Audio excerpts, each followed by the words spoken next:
Hello மக்களே, நேற்றுக்கு night voting போல் ஆரம்பிச்சுது.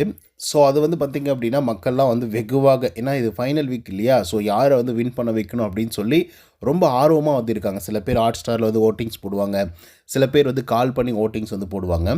ஸோ அந்த விதத்தில் பார்த்திங்க அப்படின்னா இந்த சீசனை பொறுத்தவரையிலையும், அதுவும் இந்த வாரத்தில் நேற்றுக்கு நைட் 11 மணி ஆகியும் நிறைய பேருக்கு அந்த ஓட் போலே பார்த்திங்கன்னா ஓப்பன் ஆகலை அப்படின்னு சொல்லிட்டு ஒரு பெரிய கம்ப்ளைண்ட் பார்த்திங்க அப்படின்னா வந்திருக்கு. குறிப்பாக சொல்லணும் அப்படின்னு பார்த்தீங்கன்னா, இப்போ திவ்யாவுக்கு கால் பண்ணால் திவ்யாவுக்கு கால் போக மாட்டேங்குது, சபரிக்கு கால் பண்ணால் சபரிக்கு கால் போக மாட்டேங்குது, அரோராவுக்கு கால் பண்ணாங்க அரோராவுக்கு கால் போகுது அப்படின்றாங்க. ஸோ இந்த மாதிரி ரொம்ப பெரிய தவறுகள்லாம் நடந்துகிட்ருக்கு. ஏன் சபரிக்கு கால் போகல, ஏன் திவ்யாவுக்கு கால் போகல அப்படின்றது பார்த்திங்கன்னா தெரியல. அது மேபி டெக்னிக்கல் இஷ்யூவா இல்லை இவனுங்களாகவே ஏதாவது ஒன்று பண்ணுறானுங்களா அப்படின்ற மாதிரி தோணுது. சரி, நிறைய பேர் நம்மக்கிட்ட கமெண்ட்டில் கேட்டிருந்தாங்க, இந்த மாதிரி கால் போகவே இல்லை, இந்த மாதிரி திவ்யாவுக்கு எங்களால் ஓட்டு போட முடியல அப்படின்ற மாதிரி வருத்தப்பட்டுட்டு இருந்தாங்க. சரி, நாம் பார்த்திங்கன்னா என்ன சொன்னோம் அப்படின்னா, நீங்கள் ஹாட் ஸ்டாரில் போயிட்டு போடுங்க, அங்கே போட்டாலே உங்களுக்கு ஓட்டு தானே அப்படின்னு சொல்லி கேட்கும்போது, இன்னும் அதில் ஹாட் ஸ்டாரில் ஓட்டு போடுறவங்க சில பேர் பார்த்திங்க அப்படின்னா போட ட்ரை பண்ணியிருக்காங்க. அதில் என்ன நடந்திருக்கு அப்படின்னு பார்த்திங்கன்னா, திவ்யா கணேஷுடைய ஃபோட்டோ காணோம். திடீர்னு ஒரு சிலருக்கு திவ்யா ஃபோட்டோ காணோம், அவங்களுக்கு ஓட் பண்ண முடியல. ஒரு சிலரால் சபரிக்கு ஓட்டு போட முடியல. ஒரு சிலரால் விக்ரம்க்கு ஓட்டு போட முடியல. ஆனால் எல்லாருக்கும் அரோரா மட்டும் தெரியுறாங்களாம். இப்போ 4 பேர் இருக்காங்க அப்படின்னா 3 பேருடைய ஃபோட்டோ தான் தெரியுதான். ஸோ அதே மாதிரி தான் பார்த்திங்கன்னா நிறைய பேருக்கு நடந்திருக்கு. இப்போது ரெகுலராக இப்போ நான் இருக்கேன்னு வச்சுக்கோங்களேன், நான் ஒருத்தருக்கு ரெகுலராக ஓட்டிங்ஸ் போட்டுகிட்டே வந்துட்டுருக்கேன், தொடர்ந்து ஒரு 4 வாரம் 5 வாரம் அப்படின்னா, நான் யாருக்கு ஓட்டு போட்டிருக்கனோ அவனோட ஃபோட்டோ காணும் திடீர்னு, அதுவும் ஃபைனல் வீக்கில்.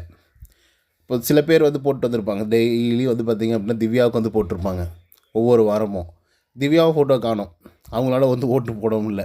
ஸோ இந்த மாதிரி ஏதோ குளறுபடி பார்த்திங்கன்னா உள்ளார பண்ணிகிட்ருக்கானுங்க. இது என்னத்துக்கு பண்ணுறாங்க அப்படிங்கிறது சுத்தமாக புரியவே இல்லை. இது நிறைய பேர் சொல்லிக்கிட்டே இருந்தாங்க. சரி, நானும் அது பெருசாக கண்டுக்கல. சரி, ஓகே, அவங்களுக்கு ஏதாவது டெக்னிக்கல் ஃபால்ட்டாக இருக்கும், ஏதாவது ப்ராப்ளமாக இருக்கும் அப்படின்னு சொல்லி யோசித்தேன். சரி, அதுக்கப்புறம் நான் ட்ரை பண்ணாங்க, எனக்கே அப்படி தான் வருது.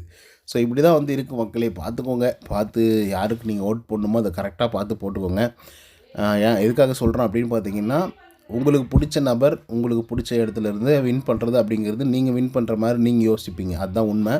அதனால தான் அவங்க வின் பண்ணும்போது அவ்வளோ சந்தோஷப்படுவீங்க. ஸோ இப்போ கானா வினோத்தும் இல்லை, பார்வதியும் இல்லை, கமருதீனும் இல்லை, யாருமே இல்லை வீட்டுக்குள்ளே. நல்லா ஸ்ட்ராங்கான பிளேயர்ஸ் எல்லாம் இருக்கிறதுலாம் டம்மி பீஸ் தான். ஏதோ ஒரு மிச்சரை டைட்டில் வின்னர் ஆக்கிட்டு ஜாலியாக சந்தோஷமாக போங்க. வேறு என்ன பண்ணுறது, எல்லா படங்கள்லையும் ஹீரோவே ஜெயிக்கிறதில்ல, எல்லா படங்கள்லையும் வில்லனே ஜெயிக்கிறதில்ல. சம் படங்களில் பார்த்திங்க அப்படின்னா காமெடின்னு ஜெயிப்பாங்கள்ல. ஸோ அந்த மாதிரி பார்த்திங்க அப்படின்னா காமெடியெலாம் இருந்துட்டு போட்டோம் அப்படின்ற மாதிரி பார்த்திங்க அப்படின்னா மிச்சருங்க இருந்துட்டு போட்டோம் அப்படின்ற மாதிரி யோசித்து ஓட்டிங்ஸை போட்டு முடிவு பண்ணுங்கள். பாருங்கள் என்ன யோசிக்கிறீங்க அப்படின்றத கமெண்ட்ஸில் பதிவு பண்ணுங்கள். இந்த வீடியோ பிடிச்சிருந்தால் லைக் அண்ட் சப்ஸ்கிரைப் பண்ண மறந்துடாதீங்க. இன்னொரு தகவலோடு சந்திக்கிறேன். Until then bye from. நன்றி, வணக்கம்.